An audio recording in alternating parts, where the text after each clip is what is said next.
हरे कृष्णा कृष्णा कृष्णा हरे हरे हरे राम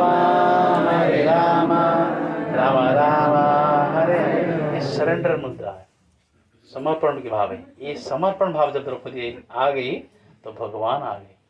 तो कहने का तात्पर्य क्या है, हमारा खुद की इच्छा से, खुद की प्रयास से हम कभी नहीं बच सकते।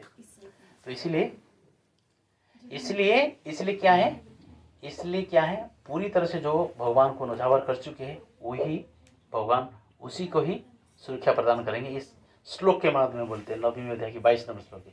ना अन्य ना अनन्य ना अन्य, दूसरा नहीं है। ये उनको बुला लूंगा, उनको बुला लूंगा, उनको बुला लूंगा नहीं। मतलब आपके मान लीजिए आप नदी में जा रहे हो, तो एक नदी में आप बैठे हो, एक पैर एक नौका में और दूसरे पैर दूसरी नौका में, तो क्या होगा, बीच में गिर जाओगे ना। तो इस तरह से बहुत सारे वेराइटीज जो भगवान की शरण में जाएंगे ना, तो फिर भगवान क्या करेंगे, अरे इसका तो भरोसा है, मैं क्यों जाऊँ। इसके बहुत सारी स्टोरी मैं से बता चुका हूँ। एक बार भगवान ने क्या करे थे, भोजन के लिए द्वारका में भोजन के लिए रुक्मिणी जी उनको प्लेट बना के रखे हैं, सोने के बर्तन है, सब कुछ रखी है। तो उनको खाना था, भगवान को पाना था। तो भगवान पाने के लिए जा रहे, फिर उठ के थोड़ा चले जा रहे, तो फिर आके बैठते हैं। तो इस सिलसिला में रुक्मिणी बोलते हैं, ये क्या है, ये तो अपमान हो रहा है, प्रसाद का अपमान हो रहा है। आप पाने के लिए बैठते हैं, फिर उठ के चले जाते हैं, ये क्या क्या रहना है ना। मैं तो प्रसाद पाने के लिए जा रहा हूँ, लेकिन मेरे भक्तों को कोई डांट रहा है, धरती में कोई डांट रहा है, कुछ मारने के लिए जा रहा है, तो मेरी इच्छा हो रहा है मैं जाके उनको बचा लूँ। तो फिर गया नहीं क्यों ना, वो अपने आप फिर उनको वो गाली उलझ कर रहा है। अगर पूरी तरह से मेरे ऊपर भरोसा करे तो मैं जाऊँ ना। मैं अब ये प्रैक्टिकल चीज़ है। हम कभी कभी सोचते हैं ना, हम उनको पूरा गुरु महाराज बोलते नेले पे देला, वो माला एक थापड़, हम भी इसको 10 थापड़ मारे। ये नहीं, शरणागत भाव है। जब पूरी तरह से डिपेंडेंट रहेंगे कृष्ण के ऊपर, तभी भगवान आएंगे। भगवान एक डिपेंडेंसी, जो नाश का ये उद्देश्य वही है, द्रौपदी का कैसे वही है, पूरी तरह से डिपेंडेंस होना चाहिए। कृष्णा मेरा रक्षक है, मेरा पालक है, मेरा सब कुछ वो देखभाल करने वाला है हर कंडीशन में।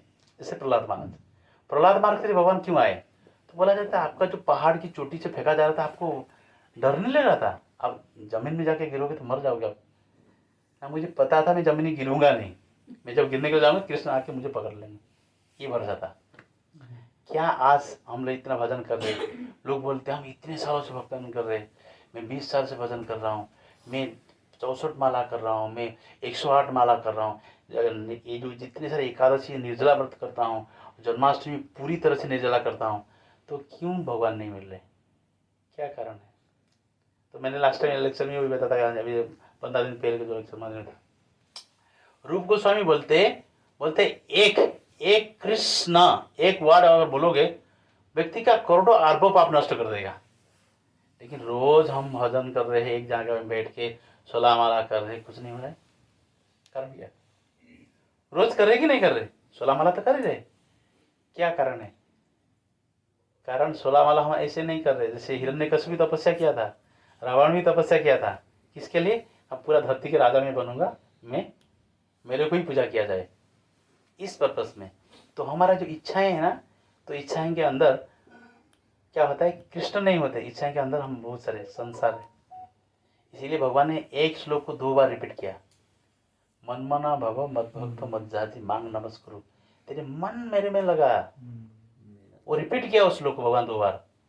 हम संसार में मन लगा है जिसके कारण हमको कष्ट मिल रहा है, तो भगवान को बोल रहे सारा संसार में जो मन लगा है ना, वो मन को मेरे चरण में लगा दे। क्योंकि मन की वजह से व्यक्ति सब कुछ अनर्थ कर रहा है, पाप कर रहा है। कुछ अगर कोई लड़का कुछ लड़की को रेप कर देता है, पहले सबसे क्या उसके खूबसूरत को देखता है, इसके बाद दिमाग में सोचने लगता है, दिमाग में सोचने से फिर एक एक्टिविटी में कर लेता है, कार्य में करता है। वही कैसे होता है, मन की वजह से। हम कुछ गलत देखते हैं, उस मन में हमारा प्लानिंग बनाते हैं, इसके बाद गलत कार्य करते हैं। तो इसलिए वो मन की वजह से व्यक्ति पाप करता है, अनर्थ करता है। तो भगवान बोलते हैं जो मन तुम संसार में लगाए हो, वो मन मेरे चरण में लगा दे, देख क्या होगा। तो इसी गीत को हम गाएंगे, इसके बाद चर्चा करेंगे। Where is Damodar? हाँ, you can play Mridang. Mridang is there. मृदंग लेके इधर आ जाओ। हाँ, वही बजा सकता है ना मृदंग का समय। तो मैंने ग्रुप में तो छोड़ा है गीत, आप लोग देख लीजिए। तो इस हिसाब से आप गा सकते हैं। भक्ति विनोद ठाकुर की बहुत सुंदर गीत है ये।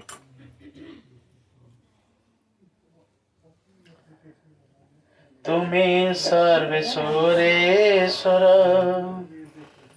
ब्रजेंद्र कुमार, तुम्हारे इच्छाएं विश्व सृजन संहार।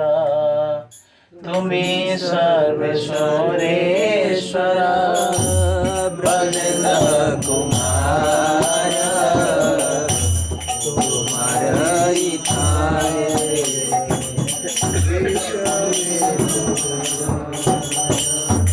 तुम्हें सर्वेश्वरेश्वर ब्रजेंद्र कुमार, तुम्हारा इच्छाएं से सृजन संहार।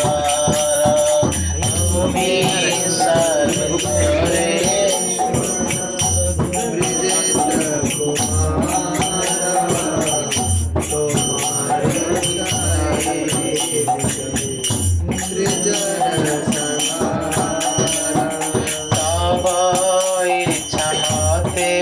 ब्रह्मा करे न सृजन, तब इच्छा मते विष्णु करे न पालन।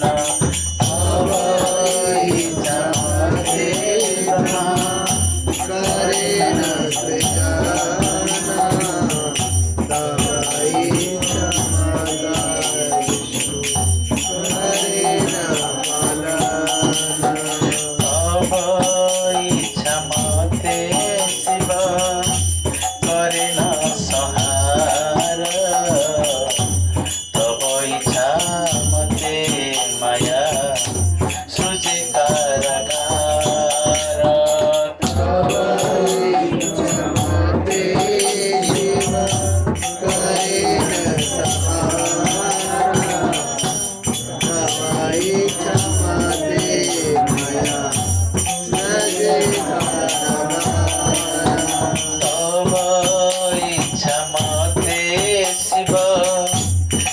न संहार।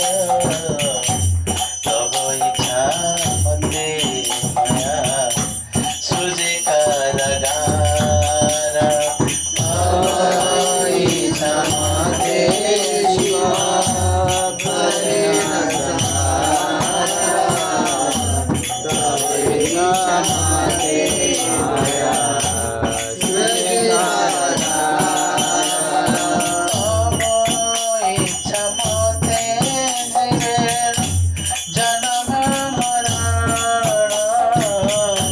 समृद्धि निपात दुख सुख संगठन।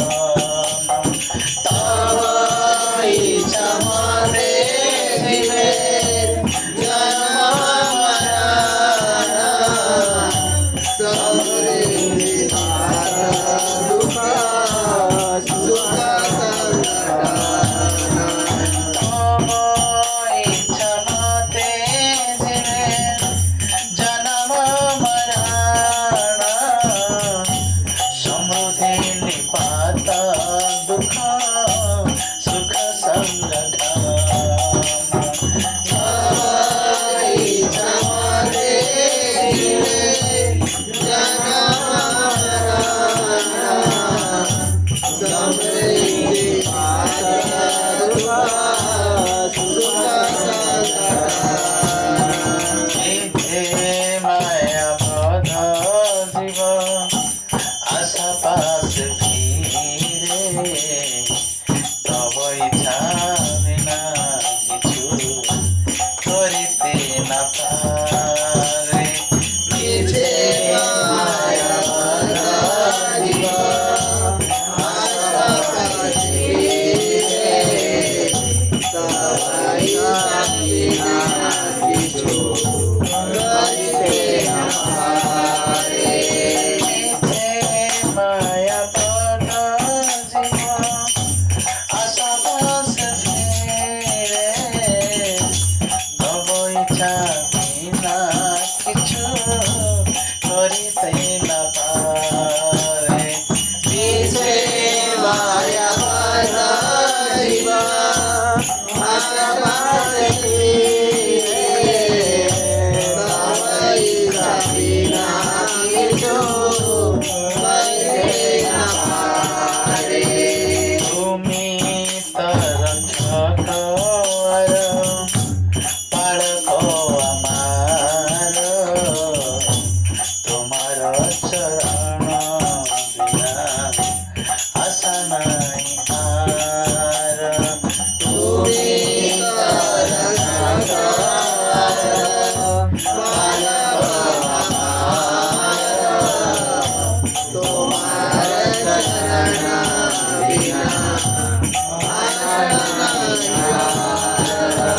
তুমি তোর ঠাকুর পালকো আমার তোমার চরণ বিনা আশা নাই আর তুমি তোর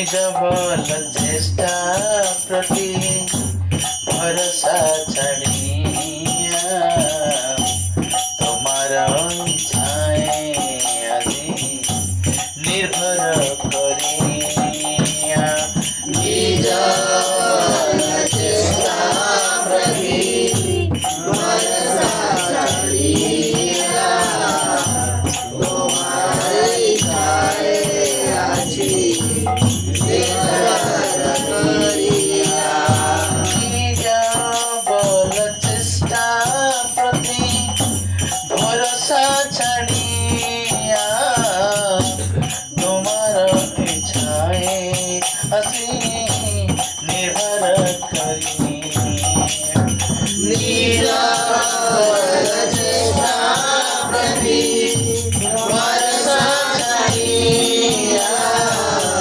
তোমার ইচ্ছায় আছি নির্ভর করিয়া ভকতি বিনোদতি দীনা কিঞ্চন তোমার ইচ্ছায় তার জীবন মরা ভকতি বিনোদারি বিনা কল্যাণ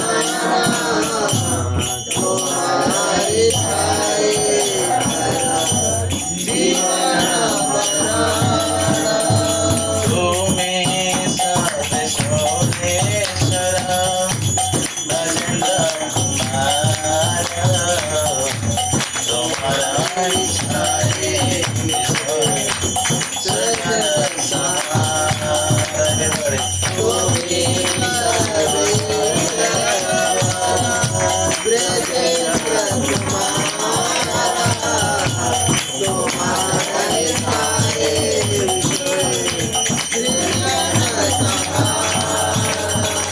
তুমি সর্বেশ্বরেশ্বর রাজেন্দ্র কুমার তোমার ইচ্ছায় সজন সমার তুমি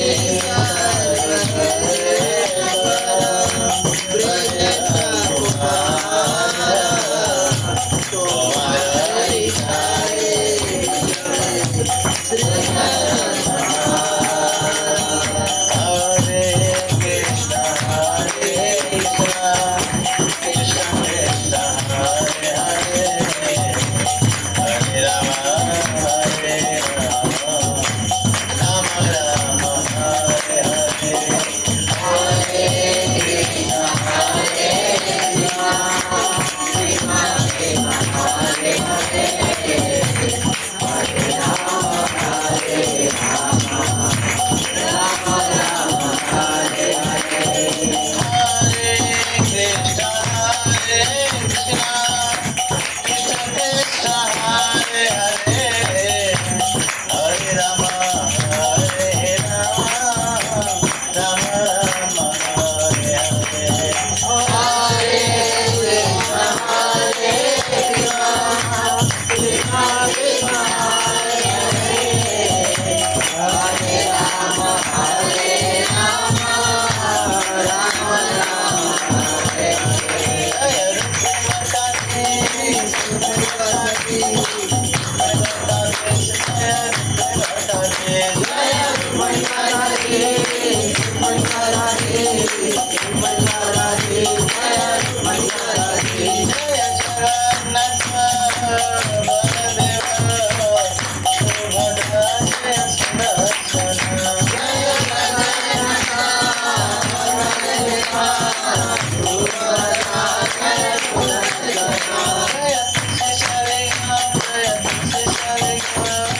विष्णुपाद परमहंस परिव्राजकाचार्य वस्तुत्र सत अभय चरणारविंद भक्ति वेदांत स्वामी शिल प्रभुपाद की जय। इस्कॉन फाउंडरचार्य बीपीटी फाउंडरचार्य saviour of the whole world जगत गुरु शिल प्रभुपाद की जय। जय विष्णुपाद परमहंस परिव्राजकाचार्य वस्तुत्र सत भक्ति सिद्धांत सरस्वती महाराज शिल प्रभुपाद की जय। अनंत कोटि वैष्णव वृंद की जय। नवाचार्य शिला हरिदास ठाकुर की जय। प्रेम से कहो श्री कृष्ण चैतन्य प्रभु नित्यानंद श्री अद्वैत गदाधर शिवासादि गौर भक्त वृंद की जय।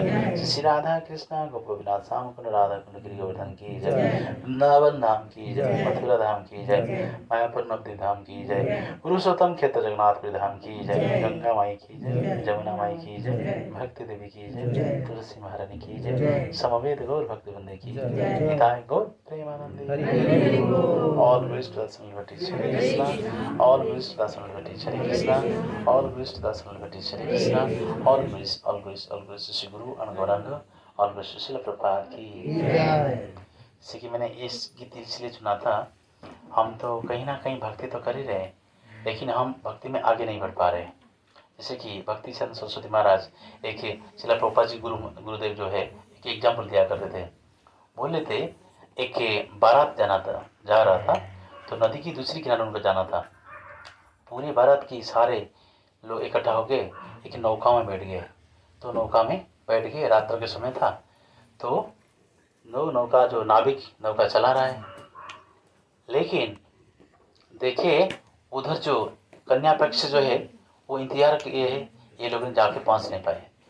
कारण क्या हुआ? कारण क्या था?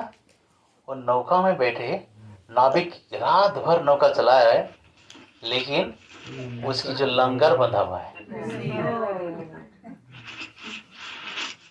बोला मैं तो मेहनत किया, रात भर तो मेहनत किया, मेरा क्या दोष है? कृपया म्यूट कर लीजिए अपना। तो कहने का तात्पर्य क्या है? हम इतने भजन भक्ति कर रहे, सब कुछ कर रहे, एकादशी व्रत कर रहे, सब कुछ कर रहे, लेकिन हम क्यों आगे नहीं बढ़ पा रहे? कभी कभी देखा जाता है ना, लोग मतलब 3-4 साल के अंदर पूरे शास्त्र पढ़ लेते हैं, आते मंदिर में सब कुछ नियम पता चल जाता है, शास्त्र पढ़ लेते हैं, सब कुछ कर लेते हैं, और जब मैं बोलूँगा मैं 20 साल से 10 साल से हम आगे नहीं बढ़ पा रहे। कारण क्या है? कहीं ना कहीं हमारा लंगर बंधा हुआ है, भक्ति की जो लंगर है हमारा बंधा हुआ है, तो आगे नहीं जा रहे। मेहनत तो हो रहा है, जा नहीं पा रहे। तो अंग्रेजी में एक स्टोरी आता है, तो एक प्रोवर्ब है, always careful to a small hole, a small hole can sink a big ship. बोल रहे अगर कोई बहुत विशाल जहाज है, छोटा सा छेद हो जाता है, उसको क्या नहीं करते, नाविक नहीं क्या करते, कर्म छोटा सा छेद है, इतना बड़ा विशाल जहाज है, लेकिन पता नहीं वो विशाल जहाज उसी छोटे छेद के कारण डूब जाता है। हमारा भक्ति की जो नौका डूब जाता है, कहीं ना कहीं हमारा कुछ गलतियां चल रहा है जिसके कारण हम नहीं देख पा रहे। इसलिए भक्ति सिद्धांत सरस्वती महाराज हर समय एक उनकी मठ के सामने बाग बाजार गौड़िया मठ उनके हेड ऑफिस था, तो 64 गौड़िया मठ स्थापित किए थे। चैतन्य महाप्रभु के बाद 64 गौड़िया मठ स्थापित किए थे भक्ति सिद्धांत सरस्वती महाराज। उनकी हेड ऑफिस था बाग बाजार गौड़िया मठ, जो कलकत्ता में है। तो मठ के सामने एक बूढ़ी माता जी रहती थी। तो ये लोग भक्त लोग चिल्ला चिल्ला के कीर्तन करते, नाचते थे, गाते थे। बोले ये सारे टकले मर जाएंगे, कीड़े पड़ेगा उनके ऊपर, यहाँ रहने नहीं देते, शांति से रहने नहीं देते, मर जाएंगे। ये जो बुढ़ा है ये सबसे बड़ा बदमाश है, मतलब भक्ति सिद्धांत सरस्वती महाराज बोलते हैं ये ऐसा है, ये ऐसा है, ऐसा है, और समय गाली देती थी। तो भक्त लोग बड़े दुखी हो जाते, हमारा गुरुदेव को इस तरह से बोल रहे। तो अचानक क्या हुआ, बुढ़ी माता जी ने शरीर छोड़ दिया। एक दिन उसकी देहांत हो गया, बुढ़ी उम्र के कारण शरीर छोड़ दिया। सारे भक्त लोग नाचने लगे, अच्छा हुआ बुढ़िया मर गई। जाके देखे भक्ति सिद्धांत सरस्वती महाराज बैठ के रो रहे, उनके आसन में बैठ के रो रहे। गुरुदेव आपको तो खुशी होना चाहिए, खुशी मनाना चाहिए, आप क्यों रो रहे हो? हर समय आपको गाली देती थी। तो भक्ति सिद्धांत सरस्वती महाराज बोले एक ही व्यक्ति कोई थी, मेरा कमियां, मेरा गलती वो मुझे बताती थी, गाली के माध्यम से बताती थी। आज तो चली गई, मेरे कमियां और गलती मुझे कैसे पता चलेगा?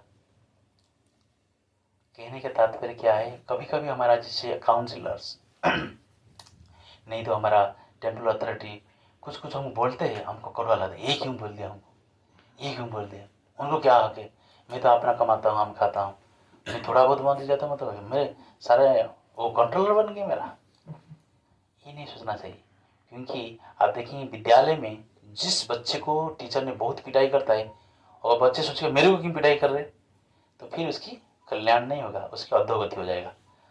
वो सोचना चाहिए मुझे पिटाई कर रहे मेरा अच्छा के लिए, जब सोचेगा वो बेटा आगे बढ़ जाएगा। तो इसलिए कभी ना कभी आप ये सोच लीजिए, कोई हमारा कान खींच रहा है, हमको थप्पड़ दे रहा है, इसकी मतलब हम भक्ति में सही जा रहे हैं। और कोई कान खींचने वाला नहीं है और बोलने वाला नहीं है, तो फिर क्या होगा? अंधा जैसा अंधा उपगीय माना बोलते हैं, प्रहलाद महाराज बोलते हैं, एक अंधा दूसरे अंधे को किसे रास्ता दिखाएगा? दोनों के दोनों जाके गड्ढे में गिरेंगे दोनों। तो गौर गोविंद महाराज बोला करते थे, एक दिन उल्लू होते थे ना, क्या उल्लू बोलते, तो उल्लू को रात को दिखता है, दिन में नहीं दिखता है। तो एक बार तो दो पक्षी के बीच में झगड़ा हो रहा था, तो उल्लू देखा, क्या कर रहे हो, ये गलत कर रहे हो, ये गलत कर रहे हो। तो पक्षी लोग ने सोचे ये तो पूरा इतना अंधेरा है, इतना अंधेरा में इनको कैसे दिखाई दिया? लगता है ये भगवान होगा, जरूर भगवान होगा, तभी इसको हमने इतने अंधेरे में इतना आपस में झगड़ा करे, उसको पता चल गया। तो सबको बोल दिया। तो फिर क्या हुआ, सबको जंगल में बोल दिया, सबको बोल दिया। शेर, जंगल के राजा शेर होता है, शेर को बोला आप राजा नहीं बन पाओगे, एक राजा, एक भगवान आया है, वो बनेगा राजा। क्यों? उसको रात को भी दिखता है। अच्छा, तो बोला सब लोग बोले ठीक है, सब लोग बैठे। तो जितने शेर फिर सब लोग बैठे मीटिंग किए, ठीक है उसको राजा बना देते हैं। मतलब उसको पता नहीं, उसको दिन में नहीं दिखता है उसको रात को दिखता है लेकिन दिन में नहीं दिखता है, वो भी पता नहीं था। लेकिन बोले उसको रात को दिखाई देता है, मतलब वो सबसे बड़ा विद्वान होगा, वो भगवान है, वो इसीलिए उसको क्या करेंगे, जंगल का राजा वही बनेगा, आप नहीं बनेंगे। शेर को बोलता है आप नहीं बन सकते। ठीक है, शेर बोला ठीक है, अगर उसको दिन रात सब कुछ दिखता है तो मैं तो रात को देख नहीं पाता हूँ, ठीक है उसको बना देते राजा बना दिए। तो राजा बनने के बाद क्या हुआ, तो बोला ठीक है कल मैं मीटिंग करूंगा, कल मैं सबको एड्रेस करूंगा, सब कुछ सलाह दूंगा, मेरी सलाह के हिसाब से चलोगे जीवन में शांति महसूस होगा। तो बोले सब लोग बोले ठीक है। तो बोले सब लोग बोले लेकिन रात के समय में होगा ही नहीं, दिन में करेंगे। लो वो बोल नहीं पाएगा, अगर मैं दिन उसको बोलेगा तो पिटाई होगा।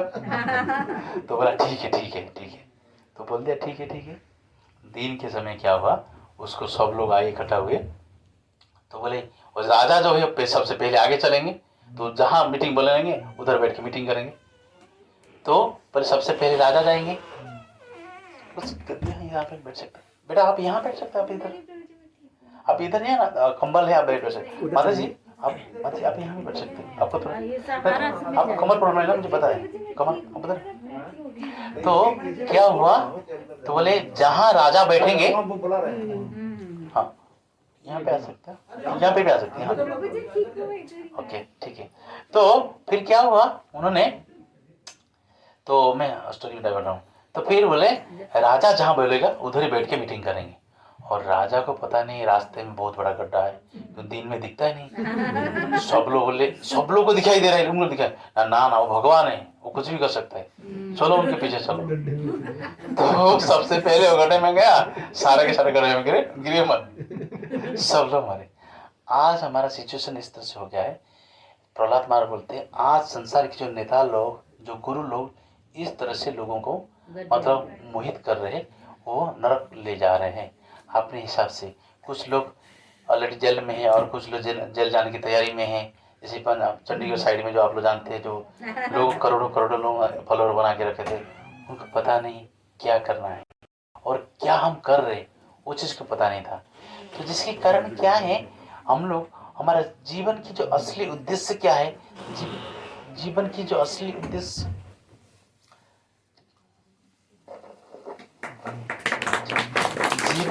जीवन की जो असली उद्देश्य हम नहीं जान पाते। इसके पीछे रहस्य वही है, क्योंकि हमको जो गाइड कर रहा है, हमारा जो नेता है, उसको भी पता नहीं क्या करना है क्या नहीं करना है। तो इसीलिए एक अंधा दूसरे अंधे को किसी रास्ता दिखाएगा। तो मैं एक बता रहा हूँ, एक हकीकत स्टोरी है। गोविंद महाराज बोला करते थे, क्या हुआ, जैसे जगन्नाथपुरी मंदिर, तो जगन्नाथपुरी मंदिर में तो एक व्यक्ति गया, देखा एक बकरी घास खा रहा था। अभी तो पूरा सारा कंक्रीट हो गया मंदिर आसपास में, उन दिनों में ऐसा नहीं था। मंदिर जो प्राचीन काल में, मतलब मैं बोल रहा हूँ जैसे कि 100-150 साल पहले, ऐसा नहीं था। तो पूरा चारों तरफ से घास होता था, और जो ग्रांड रोड जिसको बरदान बोलते थे, ऐसे चारों तरफ से घास होता था, बहुत ग्रीनरी होता था। अभी तो ऐसा कंक्रीट बना दिया सरकार ने। तो वही घास खा रहा था एक बस बकरी। तो एक व्यक्ति ने गया, थोड़ा सा उसका जो शरीर में लोम होता है ना, बाल बोलते हैं ना, इसको छिलके फेंक के चला गया। दूसरा बंदा आया, वो कहते थोड़ा सा छिलके फेंक दे चला गया। तीसरे गया, इसको थोड़ा सा छिलके फेंक दे गया। तो इसे करते करते उसके शरीर में खून आ गया, खून में लथपथ हो चुका है। पुलिस ने एक बंदा करा था, पुलिस ने जो हाथ में पकड़ा, एक बदमाश, क्यों किया, जानवर को तड़पा के तुम मार रहे हो। हम सर मैं नहीं किया, वो किया था। उसको बोला तू नहीं किया, क्यों किया। सारे पुलिस वाले बोला थे, सबको बोला, कौन कौन आए थे सबसे पहले, सारे पुलिस इकट्ठे हो गए, बोले तू क्यों किया, ना वो नहीं किया, तू क्यों किया, ना वो किया था, तू क्यों किया, वो किया था। तो सबसे पहले वाले व्यक्ति को पूछा गया, तू किया क्यों, तेरे वजह से हाल हुआ। तो बोल रहे सर, यहाँ पे जो कंक्रीट की रोड बना था ना, ये अल्कोहल अलकतरा, ये अलकतरा इकट्ठा हो गया था। उसके अंदर क्या है, इस चमड़ी में जो बाल में लग गया था, वो कड़क बन गया था, पत्थर की तरह हो गया था। वो अगर सो रहा था तो उसमें क्या हो रहा था, उसको कष्ट हो रहा था, चुभ रहा था। तो मैंने इसको काट के फेंक दिया ताकि आसानी से सो सके। ये लोगों ने क्या बोले, ये थोड़ा सा बाल छिलका के फेंक के जाने के बाद जगन्नाथ खुश हो जाएंगे, प्रसन्न होंगे। ये इनको रिवाज बना दी। आज संसार में वही है, वो बंदा क्या कर रहा है, दूसरे बंदा सीख लेता है। जैसे monkey C monkey do, Indian policy monkey C monkey do के ऊपर चल रहा है। एक बंदर क्या करता है, उसको देखते हुए दूसरे बंदर करता है। लेकिन विदेशी लोग ऐसा नहीं है, बोलेंगे ये काम मैं करूंगा, उससे मुझे क्या फायदा होगा, सबसे पहले लेकिन मुझे क्या फायदा है, तभी जाके करेंगे। आज पूरे विश्व भर में इसका फैला हुआ है। कारण क्या है, वो लोगों ने आजमा के देखे, वो खुद आगे प्रैक्टिस करके देखे, भक्ति करके देखे। अरे इससे और शांति, इससे और आनंद है ही नहीं। मान लीजिए मुझे तैरना है, तो मैं जाऊंगा एक नदी के किनारे में खड़ा रहूंगा, सालों साल खड़ा रहूंगा, मैं तैरना सीख पाऊंगा? नहीं ना। नहीं। मुझे क्या करना पड़ेगा, जब तक पानी में ना घुसो, हाथ पे ना हिलाओ।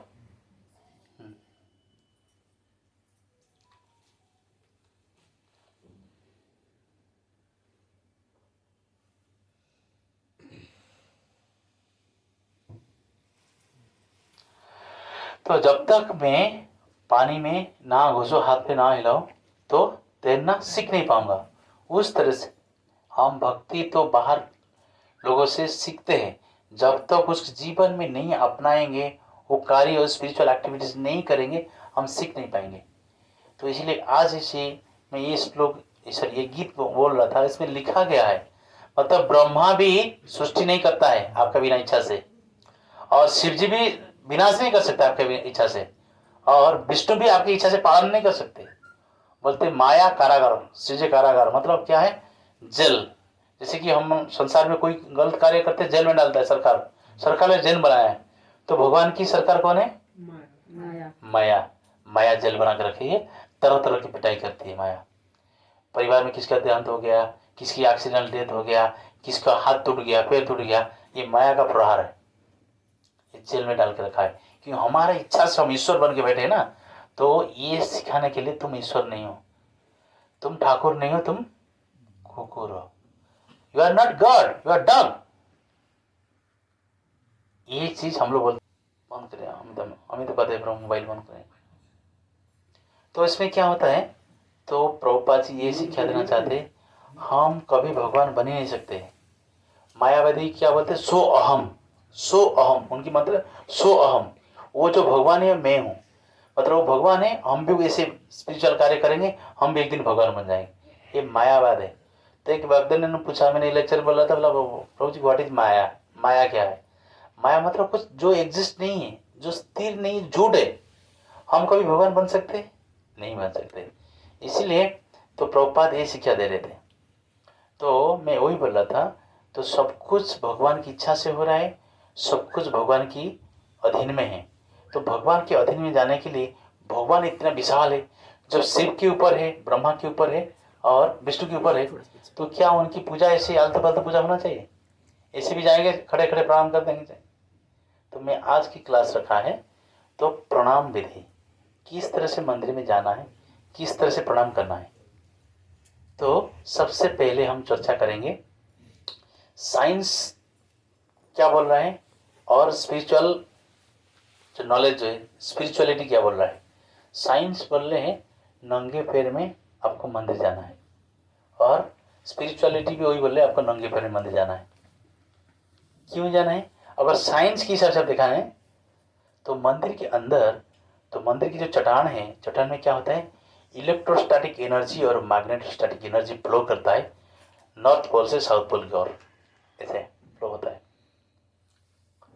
उसके ऊपर नंगे पैर में जाओगे, उसके ऊपर चट्टान में पैर रखोगे, आपका जितने सारे टेंशन से, जितने सारे तनाव है, क्रोध है, इसको जमीन की ओर खींच लेगा। वो इलेक्ट्रोस्टैटिक एनर्जी और मैग्नेटोस्टैटिक एनर्जी जो है जमीन की ओर खींच लेगा।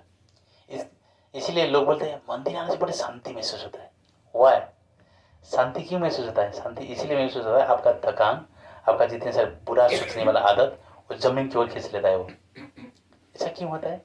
क्योंकि मंदिर में कोई भी कार्य होता है ultimately to satisfy the supreme Lord. कुछ भी, कोई अगर झाड़ू लगा रहा है, कोई अगर सब्जी कटिंग कर रहा है, कोई अगर सिक्योरिटी गार्ड काम कर रहा है, और कोई अगर माला भी बना रहा है, कोई अगर कीर्तन कर रहा है, कोई प्रवचन कर रहा है, किस उद्देश्य में कर रहा है? भगवान को प्रसन्न के लिए, भगवान को खुशी करने के लिए किया जा रहा है। इस चीज, ये सारा कार्य भगवान की प्रसन्नता के लिए किया जा रहा है, जिसके कारण तो मंदिर इस धरती में होते हुए भी सतगुण रजगुण तमगुण उसको बांध नहीं पाता है, और सतगुण रजगुण तमगुण मंदिर में कार्य नहीं कर पाता है, इसलिए मंदिर में शांति होता है। लोग पूछते हैं ना मंदिर में शांति क्यों मिलता है? मंदिर में शांति इसलिए होता है, हम परिवार में और ऐसे ये बिजनेस में जाते हैं, नौकरी में साथ में जाते हैं, ऑफिस में जाते हैं, कुछ ना कुछ टकराव होता है, झगड़ा होता है। इसके कारण क्या है?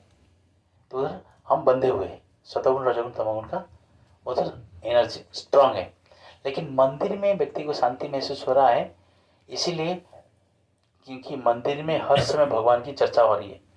तो नंगे पैर में जाने से क्या होता है, आपका जितने सारे बुराएं हैं, जितने सारे अनर्था है, वो सब कुछ जमीन की ओर खींच लेता है, इलेक्ट्रोस्टैटिक एनर्जी और मैग्नेटोस्टैटिक एनर्जी।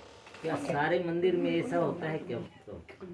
जहाँ जहाँ भगवान की गुणगान हो रहा है, कीर्तन हो रहा है जी, जहाँ जहाँ भगवान की गुणगान कीर्तन हो रहा है, जिसको यहाँ पे बैठ सकता हो उसको प्रॉब्लम हो जाए। तो इसके बाद नंगे पैर में जाने का ये फायदा हुआ। और स्पिरिचुअलिटी आध्यात्मिक जो ज्ञान क्या बोलता है, वो नंगे पैर जाने से हमको पवित्रता प्राप्त होता है, भगवान प्रसन्न होते हैं। आजकल हम लोग क्या करते हैं, जैसे चप्पल पहन के पूजा की सामग्री लेके जाते, चप्पल पहन के चले जाते हैं। लेकिन जैन धर्म में ऐसा नहीं है। मान लीजिए जैन धर्म आप देखेंगे, जैन धर्म में क्या है, उनको पूजा करना है और उनके घर से अगर मंदिर 10 किलोमीटर है ना, वो पैदल ही चलेंगे। कोई चप्पल वप्पल नहीं है, कोई चप्पल वप्पल कुछ नहीं होगा, पैदल ही चलते चलते चलते जाएंगे। मोबाइल सब लोग साइलेंट मोड में करिए। तो कहने के तात्पर्य क्या है, हमारा आध्यात्मिकता तभी जागृत होगा जब हम कुछ आध्यात्मिक की रुचि रखेंगे ना। मंदिर जा रहे लेकिन चप्पल नहीं छोड़ पाएंगे, राइट, चप्पल नहीं छोड़ पाएंगे, बेल्ट नहीं छोड़ पाएंगे। एक बार 2008 में जुहू में एक आए थे, चीफ जस्टिस आए थे उधर का, मतलब एक कोर्ट का, मतलब वकील आए थे। तो उनको बोला गया, आप सर आप प्रणाम करिए, आप प्रणाम करिए ना, ओके मतलब इतना अहंकार है, मैं वकील हूँ, लोगों को राय देता हूँ, उनका डिग्री कराता हूँ, मैं जमीन में कैसे प्रणाम करूँगा, उनको क्यों प्रणाम करूँगा, मेरी इच्छा से सब कुछ होता है। उनको मूर्ख को पता नहीं है तेरा भी हिसाब वही करेगा तेरा भी मृत्यु के समय हिसाब ही करेगा। तो लेकिन इतना अहंकार रहते हैं तो प्रणाम करने के लिए डरते हैं। लेकिन मंदिर में जाना है और भगवान को प्रणाम करना है, कुछ विधियाँ हैं। ऐसे नहीं हम लोग जैसे कि जाते कोई मनमाने ढंग से, कोई आते ऐसे प्रणाम करते चल दिया, लोग पूछते सर आपने इस तरह से क्यों प्रणाम करते, ऐसे क्यों नहीं करते, बहुत सारे बोलते हैं। लेकिन हम स्टेप बाय स्टेप जाएंगे। सबसे पहले मैं बता आपको नंगे पैर में मंदिर क्यों जाते हैं, साइंस क्या बोल रहा है और आध्यात्मिक ज्ञान क्या बोल रहा है। ठीक है, आध्यात्मिक ज्ञान बोल रहे हैं आप अगर नंगे पैर में जाओगे आपको बहुत पुण्य प्राप्त होगा। साइंस बोल रहा है क्या है, आपका जितना थकान, अब जितना सारे टेंशन तनाव जो है जमीन की ओर खींच लेता है, फ्लोर के अंदर मंदिर की चट्टान। क्यों, इलेक्ट्रोस्टैटिक एनर्जी और माइक्रोस्टैटिक एनर्जी फ्लो कर रहा है नॉर्थ पोल से साउथ पोल। ओके, इसके बाद रिंगिंग द बेल, बेल बजाते हैं ना हम मंदिर जाते हैं। तो साइंस इसके पीछे क्या बोलता है, साइंस बोल रहा है अगर आपने बेल बजाते हैं तो हमारे दोनों कान के साथ दो बहुत पतली सी झिल्ली जिसको बोलते हैं मेम्ब्रेन है, वो ब्रेन को कनेक्टेड है। दो कान के एक छोटे से सर्कल टाइप का वो मेम्ब्रेन, वो क्या किससे कनेक्टेड है, ब्रेन को। जिस समय आपने बेल बजा देते हो वो ये जो मेम्ब्रेन जो है इमीडिएटली ब्रेन के साथ कनेक्ट हो जाता है, उसकी वाइब्रेशंस होता है, उसकी वाइब्रेशंस होता है। तो वाइब्रेशन होता है, बॉडी पूरा पॉजिटिव एनर्जी में खिल जाता है, बॉडी के अंदर पूरा पॉजिटिव एनर्जी भर जाता है, इसलिए हम बेल बजाते हैं, रिंगिंग द बेल। इसके बाद क्या करते, हम बेल बजाए मंदिर के अंदर गए तो फिर क्या करते हैं हम जाके, sense of site. Sense of site क्या है, भगवान को देखते हैं, देखते कि नहीं, मंदिर जाने के बाद हम क्या करते हैं, भगवान देखते हैं ना। तो भगवान को जब देखते हैं तो भगवान को देखने से क्या है, दर्शन का विधि क्या है मंदिर का, भगवान का दर्शन का विधि क्या है, सर से ना पैर से, तो पैर से दर्शन करना चाहिए, पैर से, घुटने से, सर से, पैर लेकिन आ रहा हूँ पैर यहाँ पे जा सकते हैं। जाने में दिक्कत होगी, लोग भी जरा थोड़ा नहीं इधर डिस्टर्ब हो रहा है। पैर, तो पैर से दर्शन करना है, चरण से, चरण उतार के जाइएगा, चरण से आहिस्ता आहिस्ता, तो कमर, कमर के बाद फिर क्या है, भगवान की मुखमंडल। जैसे कि चैतन्य महाप्रभु के हिसाब से मैंने एक स्टोरी बता चुका हूँ, कुछ नया लोग है बता बोलो क्या, हाँ। तो हम लोग जो महामंत्र करते हैं उसके महामंत्र का मीनिंग महाप्रभु बताते, चैतन्य महाप्रभु बताते, क्या बताते हैं, तो बोलते हैं गोलक वृंदावन में जब भगवान ने को दर्शन करते हैं गोपियों ने, उनके पूरा भगवान को निहारते रहते, भगवान को निहारते रहते, इसे निहारते रहते। तो क्या है इसमें गोपी गीत में है एक श्लोक, एक गीत बोल लो बंद कर डोर। तो गोपी गीत है श्रीमद् भागवतम की 10वीं अध्याय की 31 नंबर चैप्टर, पूरे 19 श्लोक में भरा हुआ है। वो संपूर्ण 19 जो श्लोक है वो गोपी गीत है, श्रीमद् भागवतम स्कंद 10 अध्याय 31 और श्लोक क्रमांक 1 से लेके 19 ये संपूर्ण गोपी गीत है। इस गोपी गीत में गोपी लोगों ने अपने स्तुतियां करते हैं। तो गोपी गीत की महात्म्य में ये लिखा गया है, अगर कोई व्यक्ति रोज गोपी गीत पढ़ता है 100% उसको कृष्ण मिलेंगे। अगर रोज गोपी गीत पढ़ता है उसकी अंत समय कृष्ण आएंगे, उसको साथ में लेके जाएंगे। गोपी गीत महात्म्य में लिखा गया है, अगर रोजाना कोई गोपी गीत पढ़ता है तो गोपी गीत तो इतना दिव्य होता है। गोपियों भगवान जो विरह हो गए ना, भगवान की विरह में गोपी लोगों ने रोने लगे। स्टोरी इस तरह से था, तो भगवान जब रास रचाए तो भगवान सबसे पहले जो रास रचाया था कहाँ पे, बंसी भट्ट में। तो बंसी भट्ट में भगवान जब रास रचाए तो उस समय क्या हुआ, सारे गोपी बोलते 100 करोड़ गोपी थे। उस समय कितने गोपी थे, 100 करोड़ गोपियां थे। 100 करोड़ गोपियां जब रास रचाए भगवान, तो भगवान ने अपना विस्तार किए, सारे गोपियों को महसूस हुआ कृष्ण मेरे साथ है। तो भगवान ने अपना विस्तार किया, तो जिसके कारण उनको अहंकार आ गया। हर व्यक्ति बोला कृष्ण तो मेरे साथ है। तो फिर राधा रानी क्या बोलती है, तो मैं नाचते नाचते में थक गई हूँ, आप ऐसे काम करो, मुझे कंधे में बैठा कर लेके चलो, मैं चल नहीं पाऊंगी। तो भगवान बोला अच्छा इतना ही, इसका इतना घमंड हो गया। और सारे गोपी बोले कृष्ण तो मेरे साथ है। तो भगवान ने बोला अच्छा ऐसा सबक सिखाऊंगा, तरसते रहेंगे। तो भगवान राधा रानी बोली मुझे चलने, एक कदम चलने की क्षमता नहीं है, हे प्रियतम मुझे कंधे में बैठा के ले जाइए। तो भगवान ने ठीक है आप आओ। राधा रानी ऐसे भगवान ऐसे झुके हुए, तो राधा रानी बैठने के लिए जा रही, भगवान क्या है अंदर से तो नीचे से अंतर ध्यान हो गया, धड़ाक से बैठने के लिए आते जमीन में गिर पड़ी और तुरंत भगवान ने क्या किया, गायब हो गए। सारे गोपियों के साथ जो नाच थे भगवान अंतर ध्यान हो गए। वो पागल की भांति इधर उधर भागने लगे। कोई पेड़ को पूछता है कहाँ गया हमारा प्रियतम, कहाँ गए प्रियतम, सब लोग पागल की भांति नाचने लगे, इधर उधर पागल हो गए लोग। तो भगवान क्या किए, अंतर ध्यान हो गए। तो इतना विरह भाव आया, तो तुलसी महारानी को, जमुना जी को प्रार्थना किए, बोले जमुना जी आप तो उनकी पाटरानी हो ना। जमुना जी एक पाटरानी है, उनका नाम कालिंदी है, ठीक है। जमुना कौन है, सूर्यदेव की बेटी है, जमुना जी की बहन है। तो बोले आप तो उनकी पाटरानी हो, आप तो बता दीजिए कहाँ है। जमुना जी बोले मैं नहीं बता सकती हूँ। तो फिर तुलसी महारानी, अब जानते तुलसी की जड़ में राधा कृष्ण 24 घंटे निवास करते हैं, और तुलसी की नाम से, वृंदावती के नाम से वृंदावन धाम हुआ है। वृंदावन धाम किस लिए हुआ है, वृंदावती के नाम से। राधा कृष्ण की कोई भी लीला हो ही नहीं सकता है बिना वृंदावती के माध्यम से, सारा लीलाएं वृंदावती करती है। तो वो फिर बोले वृंदावती तुम्हारी वजह से राधा कृष्ण की लीला होती है, बता तो सही हमारा प्रियतम कहाँ है। मैं नहीं बता सकता। तो सब लोग मना कर दिए।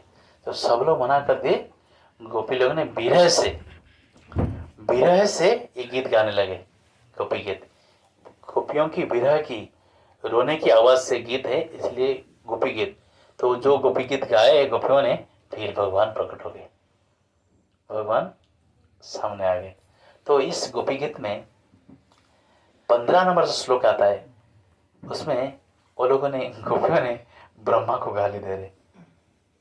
तो गा सकते हैं, अटति यद भवान यन्हि कानना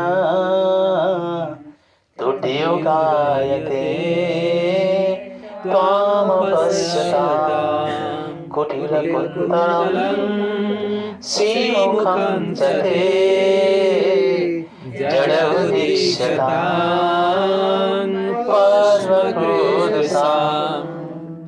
परमक्रोधसाम्। बोले ब्रह्मा को गोपियों ने बोलते कैसा बेवकूफ इंजीनियर है, कितना मूर्ख इंजीनियर है, उसको बनाना नहीं आता है। सृष्टिकर्ता कौन, ब्रह्मा है ना, बनाने वाले को इंजीनियर बोलते हैं ना। इंजीनियर कुछ चीज को नया बनाता है ना। तो बोला कैसा इंजीनियर है, तुमको पता नहीं कैसे बनाना है ना, क्या क्या क्या बनाना है, सृष्टि तुमने कैसे बनाया है। ये जो प्रियतम है, हमारे जो प्रियतम है, उनको देखने के लिए इतना आकर्षित रूप है, जब सुबह गाय वगैरह बछड़े वगैरह लेके जंगल चले जाते हैं तो शाम हो जाता है, तो हम तरसते कब आएगा, हम आंख फाड़ फाड़ के देखेंगे। लेकिन जब जब हम आंख फाड़ के देखने के लिए कोशिश करते, तूने ऐसा बनाया, 2 आंख दिया, ये प्रियतम को देखने के लिए करोड़ों करोड़ों आंख की कमी है, तो ऐसा इंजीनियर, मूर्ख इंजीनियर 2 आंख दे दिया और ऊपर से 2 पलक दे दिया। हम फाड़ के देखना चाहते हो, झपक जाता है। अरे मूर्ख, तू मूर्ख है। वो और कुछ गोपियां बोलता, हाँ वो मूर्ख है, वो मूर्ख, इसे पिताजी तो मूर्ख है, पिताजी भी जड़ है ना कौन है पिताजी, ना पद्म से पैदा हुआ है, पद्म कोई आदमी थोड़ी है, वो तो जड़ है ना, इसलिए जड़ है। इस तरह से ख्याल कर, बोले पद्म जड़ है, ये पद्म से पैदा हुआ, ये भी जड़ है, ये मूर्ख है, उसको पता नहीं था। कम से कम हमको पूछा क्या था, एक बार पूछ लिया होता तो हम बता देते। करोड़ों आंख देना चाहिए था, 2 आंख दिया, ऊपर पलक दे दिया। गोपी लोगों ने भगवान को गालियां दे रहे, मतलब भगवान इतना खूबसूरत है, इतना खूबसूरत है, उनको देखने के लिए करोड़ों करोड़ों आंख चाहिए। उसमें उसमें क्या होता है, आप देखेंगे रामानुजाचार्य श्री संप्रदाय के एक महान आचार्य, उनकी शिष्य दाशरथी एक, जब भक्ति में नहीं आए थे, वो व्यापारी थे, लेकिन उनकी गलत कार्य गलत कर थे, एक वेश्या शक्त थे, एक वेश्या के प्रति आकर्षित थे। लेकिन रामानुजाचार्य 700 दिन की श्री संप्रदाय 700 दिन की ब्रह्मचारी हुआ करते, सॉरी सन्यासी उनके पास 700 थे, 700 सन्यासी उनके पास चलते थे और 10,000 ब्रह्मचारी उनके पास थे।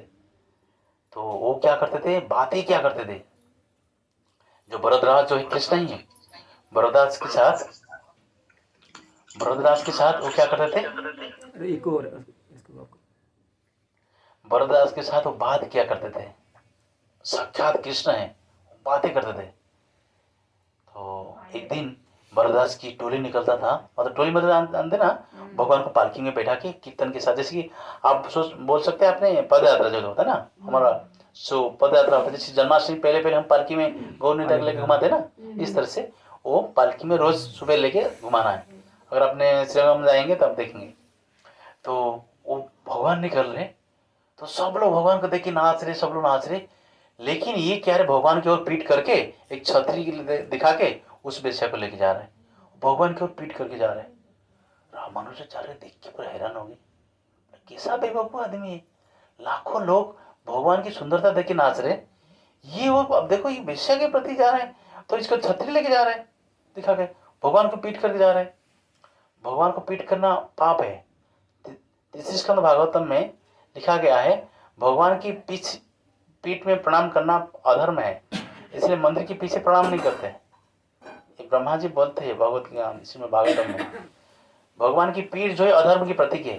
अगर आपने भगवान की मंदिर के पीछे प्रणाम करते हैं, आपका भक्ति नष्ट हो जाता है, क्योंकि भगवान अधर्म की प्रतीक है पीठ। जैसे पीठ यहाँ पे मंदिर में हम देखे बहुत सिंदूर लगा होता है, माता लोग ने प्रणाम करते हैं ना, सब सिंदूर लगा हुआ था, सब जो ऐसे माथा पे सिंदूर लगता है ना, ऐसे प्रणाम करते सिंदूर लगा हुआ रहता है।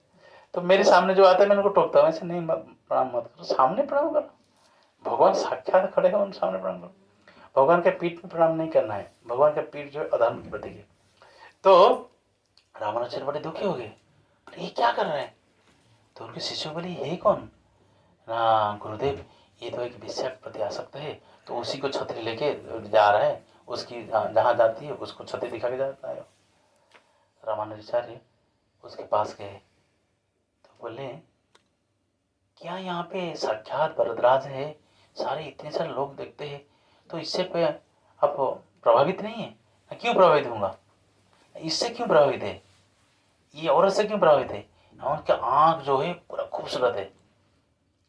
तुरंत उसी बात को पकड़ ले रामानुजाचार्य, अगर इस आँख से कहीं करोड़ों गुना ज़्यादा सुंदर आँख आपको दिखा दूँ, उसको छोड़ दूंगा, इसको छोड़ दूंगा, उसको देखूंगा ना, पक्का ना जी पक्का, कल आओगे मेरे साथ ना, जरूर आऊँगा, कहाँ बताओ कहाँ जाना है ना, यहाँ पे जो मंदिर है ना बरदास का मंदिर, उधर आना है सुबह, ठीक है सुबह हम कितना बजे आना है ना, 5 बजे आना है, मंगल आरती होता है। तो फिर बुला लिए, तो उन्होंने क्या किया, दशरथ गए, तो रामानुजाचार्य बरदास के साथ बात किया करते थे, रोज बात करते थे। बोले आप करोड़ों कामदेव को मोहित कर लेते हैं। एक बद्धात्मा है, मैं इसको उद्धार करना चाहता हूँ। आप वही झलक आपकी आंखों से दिखा दीजिए, आपका सुंदरता आप आंखों से दिखा दीजिए उसको।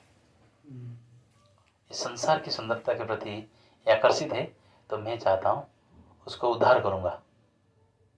तो आप दिखाइए। तो फिर क्या होता है, जब बलराज को बुलाए, बलराज जैसे कि दास जाके देखे, बलराज क्या के मुस्कुराए और ऐसे दर्शन दिए, ऐसे दर्शन दिए, ये देखते देखते मूर्छित गिर पड़ा। भगवान अपने आंखों से उनकी सुंदरता इतनी सुंदर दिखाए, वो देखते निहारते निहारते निहारते निहारते वो गिर पड़ा, मूर्छित हो गया। तब फिर रामानुजाचार्य ने उसको जगाए। जगाने के बाद बोला, क्या हुआ आपका?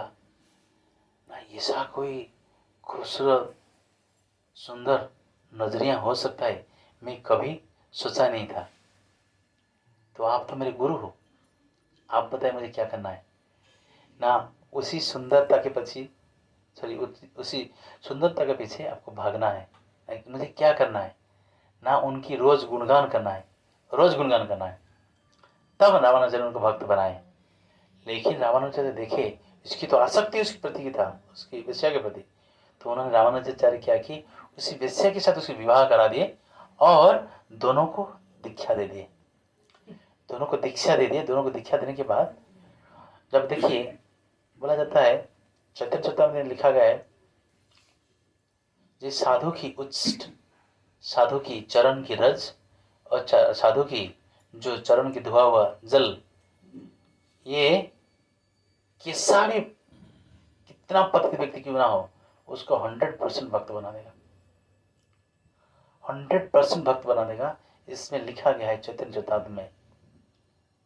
जैसे प्रभुपाद के केसेस आया, प्रभुपाद के केसेस में प्रभुपाद एक बार फ्लाइट में जा रहे थे। ये स्टोरी शायद पुराने लोग सुने हुए, कुछ नया लोग उनके लिए बता रहा हूँ। ये चीज़ बुरा मत मानिएगा, आप लोगों का टाइम वेस्ट नहीं कर रहा हूँ, क्योंकि इसमें ये भी भक्ति है।